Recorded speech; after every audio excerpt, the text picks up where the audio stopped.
The courtroom buzzed with the tension of a final judgment. On one side, Alice Vance, a picture of vulnerability, dabbed at her eyes with a silk handkerchief, her sobs echoing like a funeral dirge.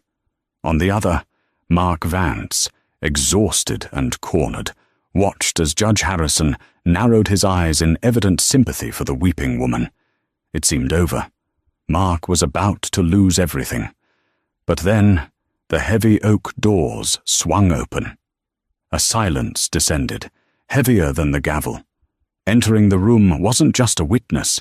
It was Alexander Sterling, a man whose net worth could buy the entire city, and whose presence turned Alice's tears into ice. What happens when a billionaire father enters the fray to expose a daughter's ultimate deception? The mahogany-paneled walls of Courtroom 4B in the Seattle Superior Court had witnessed countless dissolutions of marriage, but few were as theatrical as Vance Vere Vance. Alice Vance sat at the plaintiff's table, her posture slumped just enough to suggest fragility without appearing defeated. She wore a modest cream-colored dress, high-necked and long-sleeved, a stark departure from the designer gowns she flaunted on Instagram just months prior. Her attorney, a shark named Richard the Scalpel Thorne, patted her shoulder reassuringly. Thorne was known for extracting maximum alimony, and today he smelled blood. Across the aisle, Mark Vance adjusted his tie for the 100th time. He looked like a man who hadn't slept in a week, which wasn't far from the truth. His small software consultancy firm was barely afloat, drained by legal fees and the forensic accounting audit Alice had demanded. He watched Alice dab at her eyes. "Your Honor," Thorne began, his voice a smooth baritone that filled the room. "My client, Mrs. Vance, has sacrificed the prime years of her life supporting Mr. Vance's ambitions. She put her own career as an interior designer on hold to manage their home, to be the bedrock upon which he built his business. Now, he seeks to leave her with nothing but the scraps." Judge Harrison, a man in his late 60s with a reputation for favoring the underdog, leaned forward. He peered over his spectacles at Alice. "Is it true, Mrs. Vance? You feel you are being unfairly treated in this settlement proposal?" Alice looked up, her eyes glistening with practiced tears. "Your Honor," she whispered, her voice trembling just right. I just wanted us to be a family. I didn't care about the money. But when he started hiding assets, when he cut off my credit cards," she choked back a sob. "I just want what's fair. I have medical bills. The stress it's been too much." Mark's lawyer, a competent but weary public defender named Sarah Jenkins, he couldn't afford anyone better by this point, stood up. "Objection, Your Honor. There is no proof of hidden assets. The audit was clean." "Overruled," Judge Harrison snapped, his gaze lingering sympathetically on Alice. "Mr. Vance, the court takes allegations of financial impropriety very seriously. If you have been funneling money out of the marital estate while your wife struggles with health issues, the court will not look kindly upon it." Mark clenched his jaw.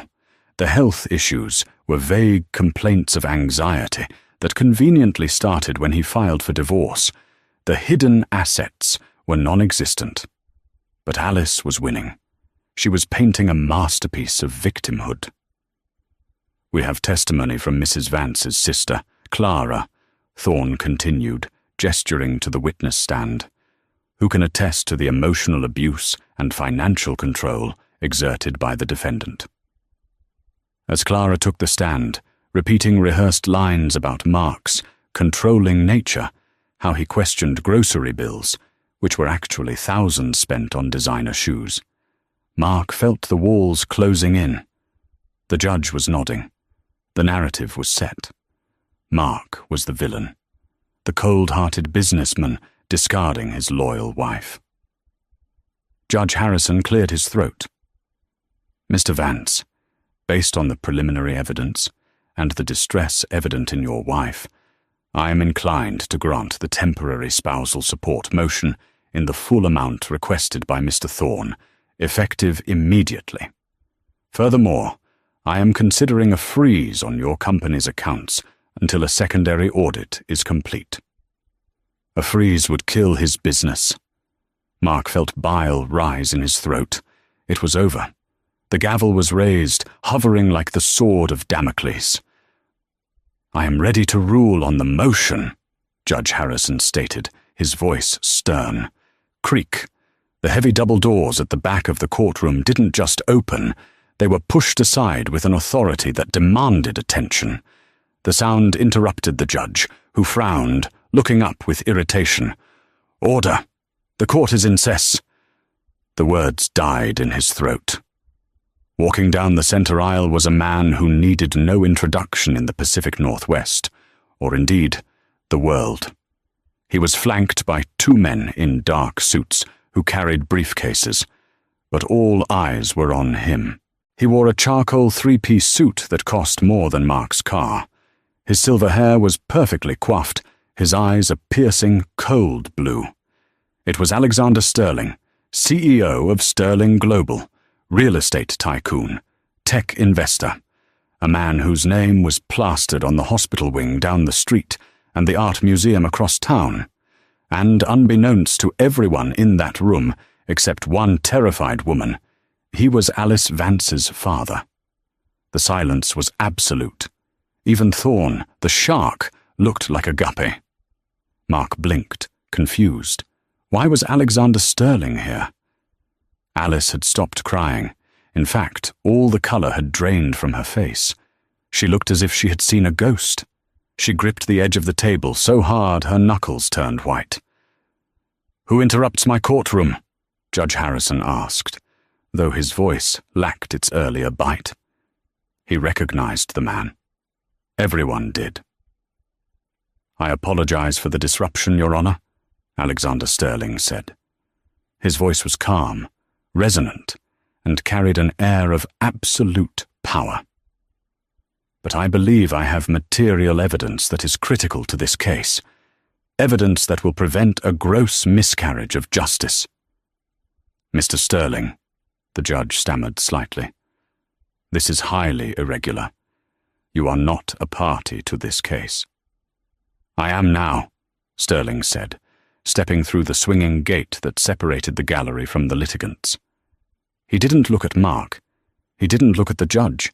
His eyes were locked on Alice. "Dad?" Alice whispered, the word barely audible. The courtroom erupted in murmurs. "Dad?" Mark's head whipped around. He stared at his wife. "Dad," he mouthed. Alice had told him she was an orphan. She said her parents died in a car crash in Ohio when she was 10. She said she grew up in foster care. That was part of why he loved her. He wanted to give her the family she never had. "Mr. Thorne," Judge Harrison said, banging his gavel, "is this man related to your client?"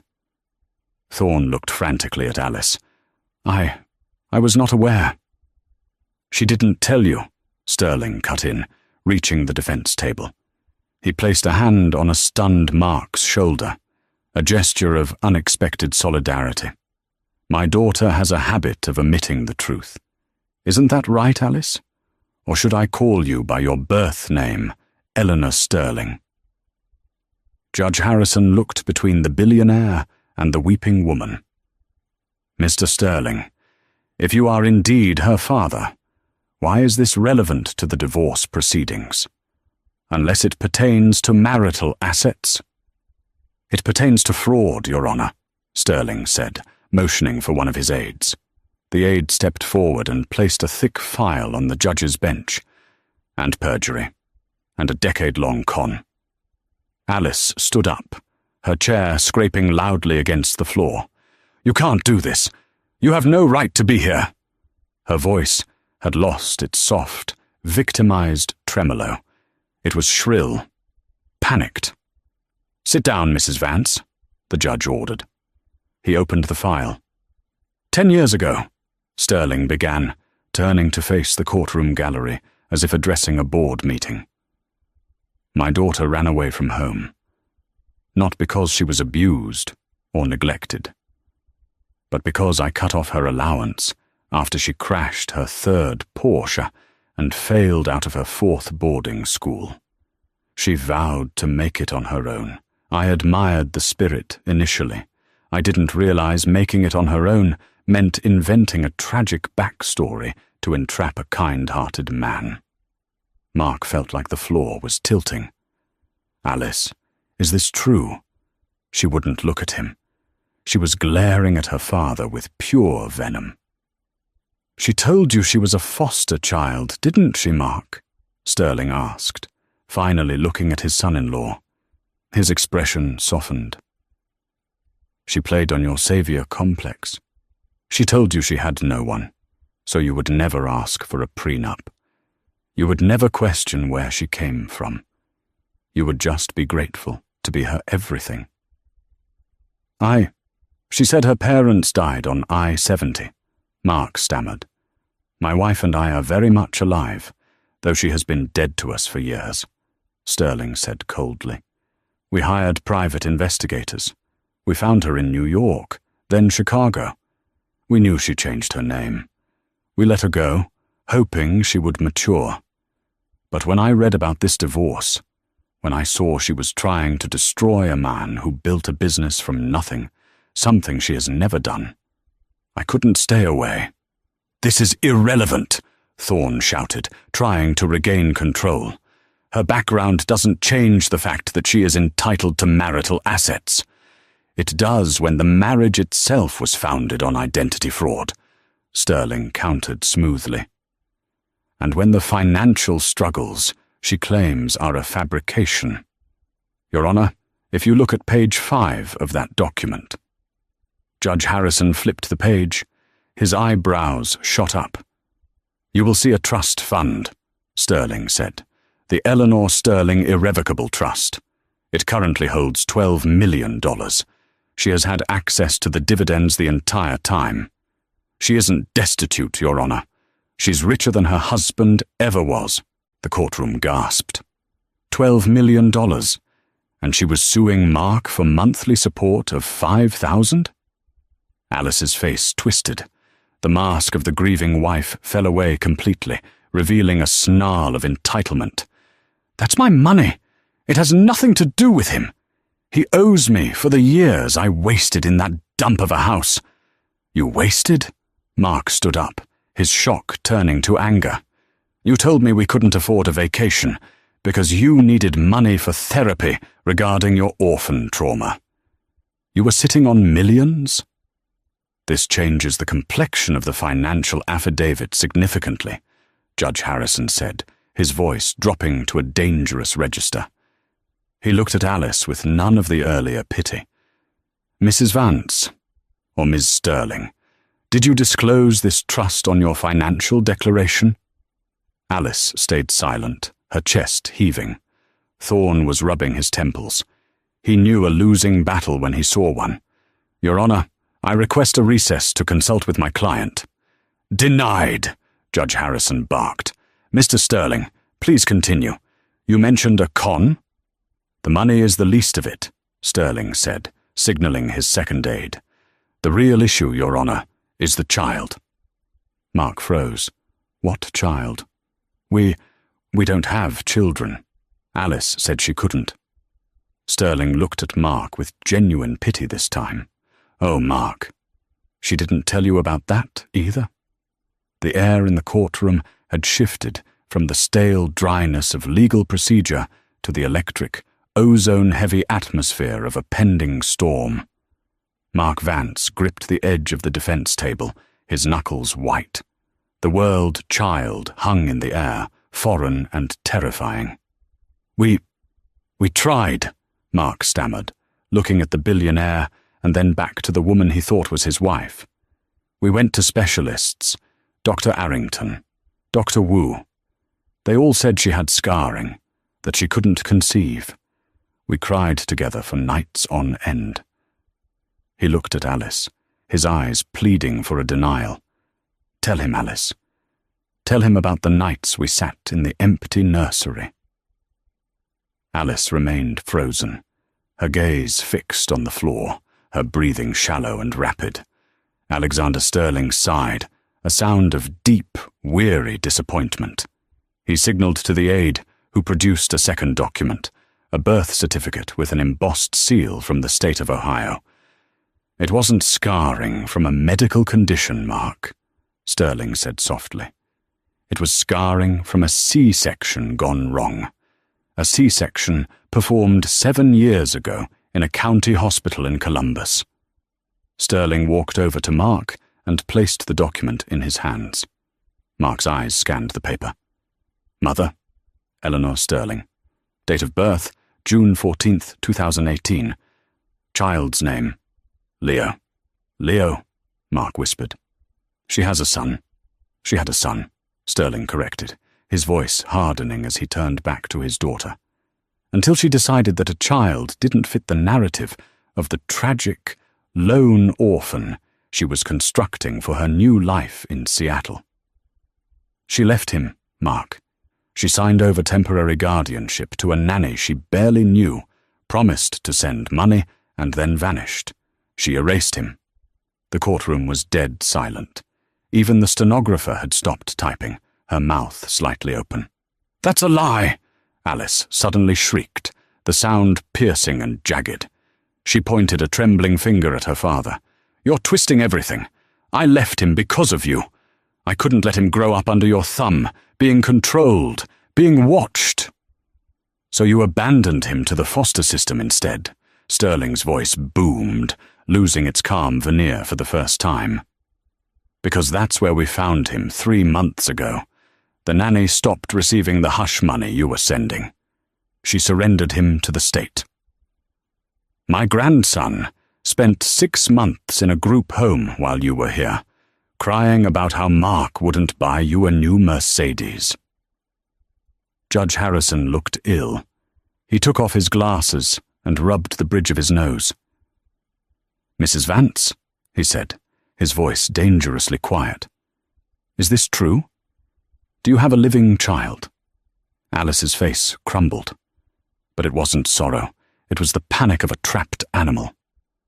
I was young. I was scared. Mark wouldn't have understood." "I wouldn't have understood." Mark stood up, knocking his chair over. "I wanted to be a father more than anything. I would have loved him. We could have brought him here. Why did you lie?" "Because you wanted a broken bird, Mark," Alice spat back, her eyes wild. "You wanted to be the hero who saved the poor orphan girl. If I showed up with a kid and a billionaire father, you wouldn't have felt special anymore. I did it for us." "You did it for yourself," Mark said, his voice breaking.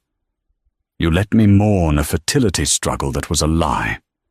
You let me grieve for children we couldn't have, while your actual son was sleeping in a stranger's house." Sterling stepped in. "And that brings us to the financial fraud, Your Honor. The hidden assets Mr. Vance is accused of stealing. Richard Thorne, Alice's lawyer, looked like he wanted to dissolve into the floorboards. He began packing his briefcase slowly, distancing himself physically from his client. "Mr. Sterling," Judge Harrison said, "connect the dots for me." "Gladly." Sterling pulled a remote clicker from his pocket. His aides had set up a portable projector screen in the corner of the room while the argument ensued. A spreadsheet appeared on the screen. Mark's company, Vance Solutions, started hemorrhaging money 2 years ago, Sterling explained, using a laser pointer to circle a series of transactions. Small withdrawals at first. 2,000 here, 3,000 there. Labeled as consulting fees or vendor payments to a shell company called LS Holdings. Mark squinted at the screen. "I remember those. Alice said those were for her interior design vendors. She was helping me with the office renovation. I signed off on them." "LS Holdings stands for Leo Sterling," Alexander revealed. "Those weren't vendor payments, that was the hush money. She was funneling funds from your business, Mark, to pay the woman watching her son to keep her mouth shut. But the woman got greedy. She asked for more. When the business started failing, and you clamped down on expenses, Alice couldn't pay her any more. That's when the nanny dropped the boy at social services. "So," Judge Harrison said, his face darkening with a fury that terrified the bailiff, "the plaintiff accuses the defendant of hiding assets, when in reality, she was embezzling from his company to hide her illegitimate child." "Precisely," Sterling said. "And when the money ran dry, she filed for divorce, hoping to get a lump sum settlement to pay off the debts she racked up, trying to keep her secret life buried. She accused Mark of financial abuse to cover her own theft." Mark sank back into his chair, head in his hands. The forensic audit, the late nights trying to find the missing capital, the layoffs he had to make, good people, friends, whom he had to fire because the company was in the red. It was all her. "Alice," Mark whispered, "you fired Sarah. You told me to fire Sarah because we couldn't afford her salary. Sarah had 3 kids. She was incompetent," Alice snapped, though her confidence was fracturing. She turned to the judge. "Your Honor, this is all hearsay. My father is biased. He's trying to ruin me because I left his empire." "Biased?" Sterling laughed, a cold, sharp sound. "I have bank records, wire transfers with your IP address, and a sworn affidavit from the woman you paid off. I also have the records of the private investigator you hired to forge your background check when you married Mark." Sterling turned to the gallery. "She didn't just lie to Mark. She lied to the court. She signed a financial affidavit under penalty of perjury, stating she had no other dependents and no access to other funds. That trust fund I mentioned earlier? She accessed it 4 days ago to pay a retainer to Mr. Thorne." Thorne stopped packing. He looked at Alice with wide eyes. "You paid me from a trust? You told me you borrowed that money from a friend." "It doesn't matter," Alice screamed. "I deserve that money. I am a Sterling." "You are a Vance right now," Judge Harrison interrupted, his voice booming like thunder. "And you are currently in my courtroom, having made a mockery of this legal system. Mr. Thorne," the judge continued, "are you aware that receiving payment from undisclosed assets in a divorce proceeding can make you complicit if you do not report it immediately?" Thorne stood up so fast his chair tipped over. "Your Honor, I move to withdraw as counsel immediately. I was deceived by my client regarding her financial status, her identity, and the material facts of this case. I cannot represent her." "Granted." Judge Harrison slammed the gavel. Alice stood alone. No lawyer, no husband, no father. Just the cold, hard gaze of the law. The atmosphere in Courtroom 4B had transmuted from a place of civil litigation into something far more primal. It was no longer a dispute over assets. It was a dissection of a soul. The air was thick, suffocatingly still, charged with the ozone scent of a coming storm. Alexander Sterling's testimony had been a sledgehammer that shattered the glass house Alice Vance had lived in for a decade. The revelation of the child, Leo, and the corresponding embezzlement to keep him hidden hung in the silence, vibrating like a plucked string. Alice Vance stood alone at the plaintiff's table. Physically, she hadn't moved, but socially and legally, she was plummeting. Her attorney, Richard Thorne, was engaged in a slow, desperate retreat. He pushed his chair back inches at a time, creating a physical chasm between himself and his client. Thorne was a man who specialized in moral ambiguity, but this was different. This was radioactive. He stared at the documents on his desk with the look of a man realizing he was holding a live grenade. Judge Harrison, the man who, just an hour prior, had looked upon Alice with the tender concern of a grandfather, now swiveled his high-backed leather chair to face her fully.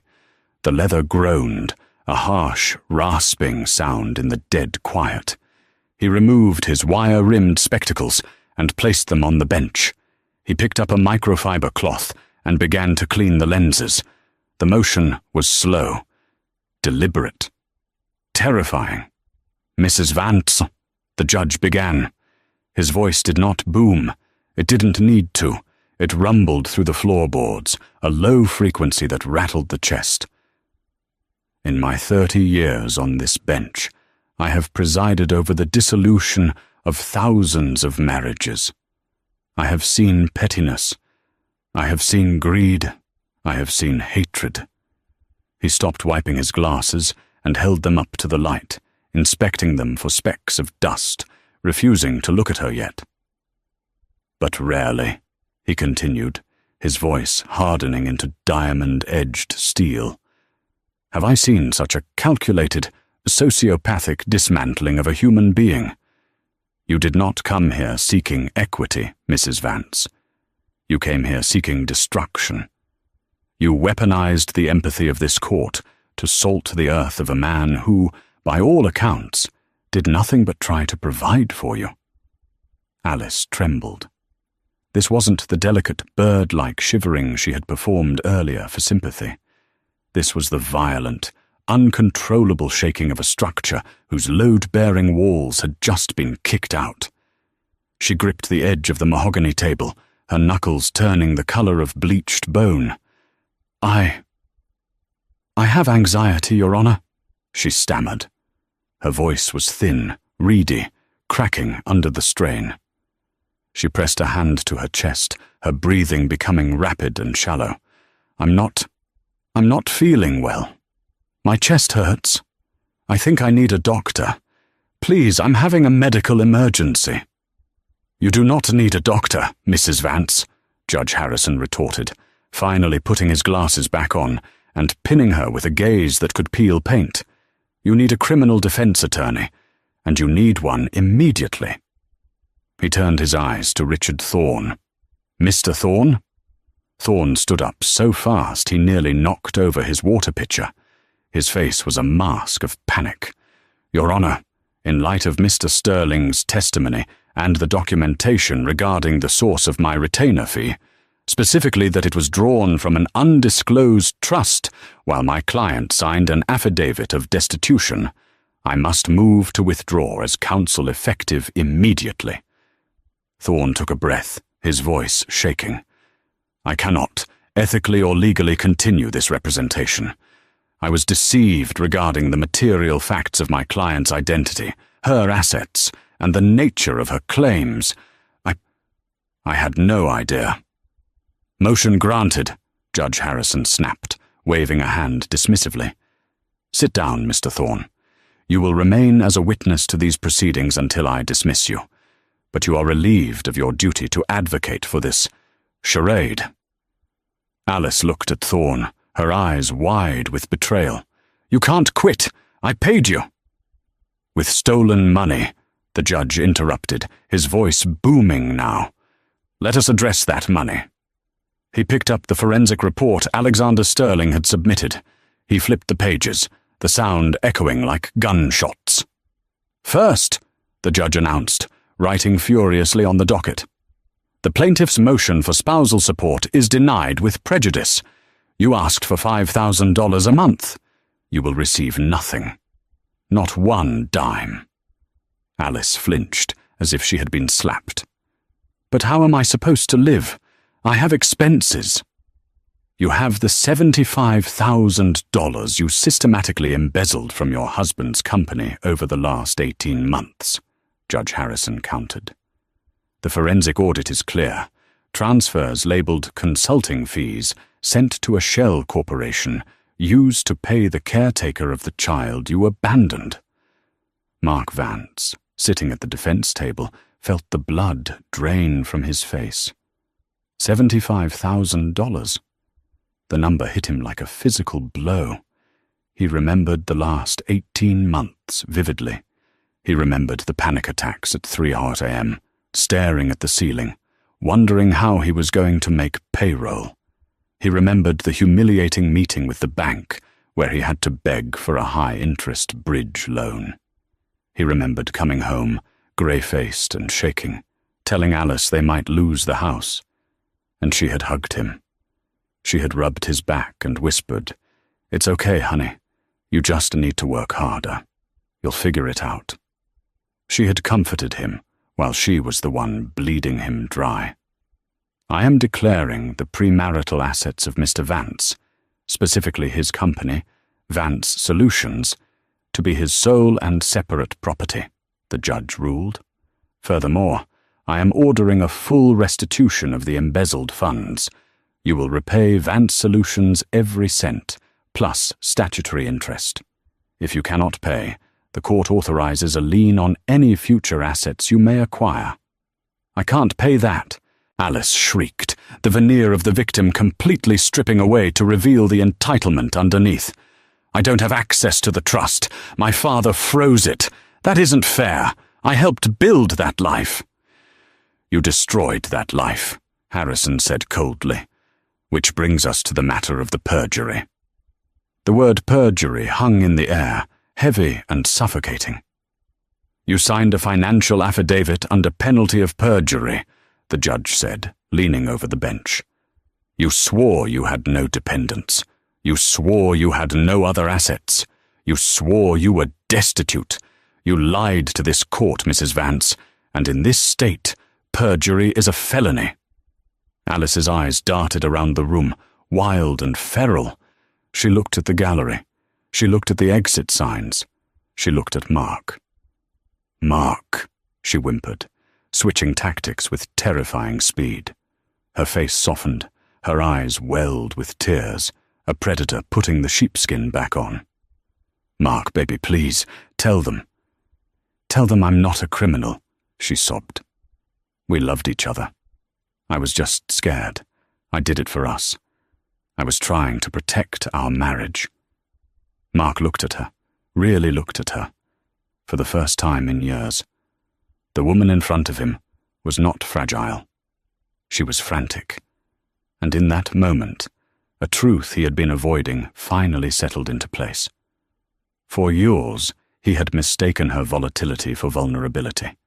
He had built his identity around being her shield, the provider, the fixer, the man who stood between her and the world.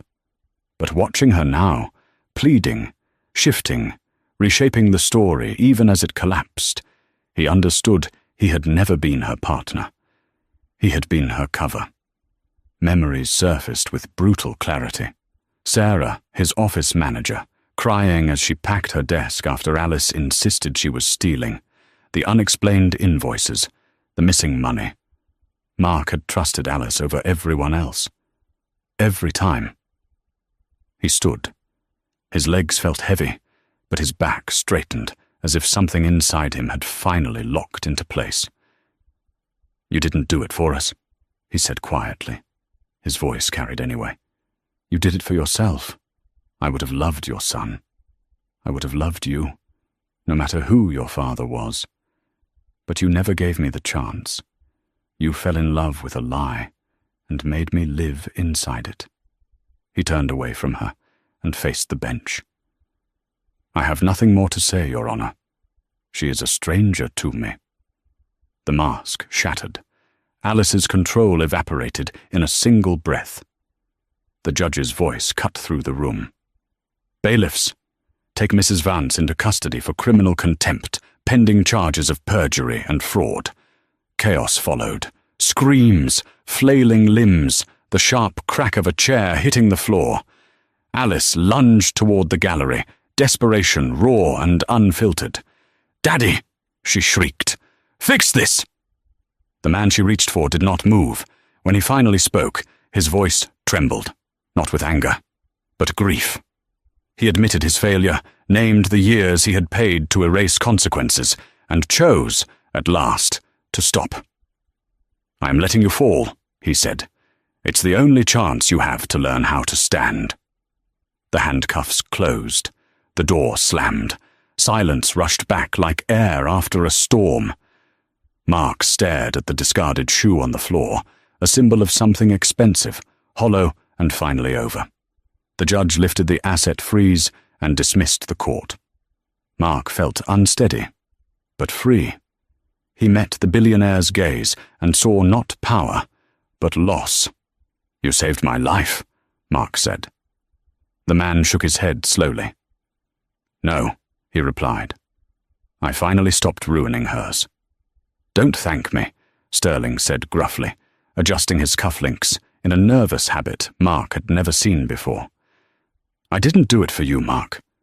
I did it for the truth." He paused, looking down at his polished shoes. "And I did it for the boy."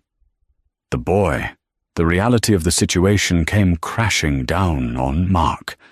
The adrenaline of the trial was fading, replaced by the heavy realization of what had been left behind in the wreckage. "What happens to him now?" Mark asked softly. "Leo, you said he's in a state facility."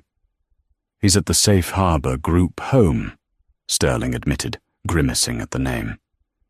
"I have my legal team working on an emergency custody petition, but the system is slow, and they view me with skepticism.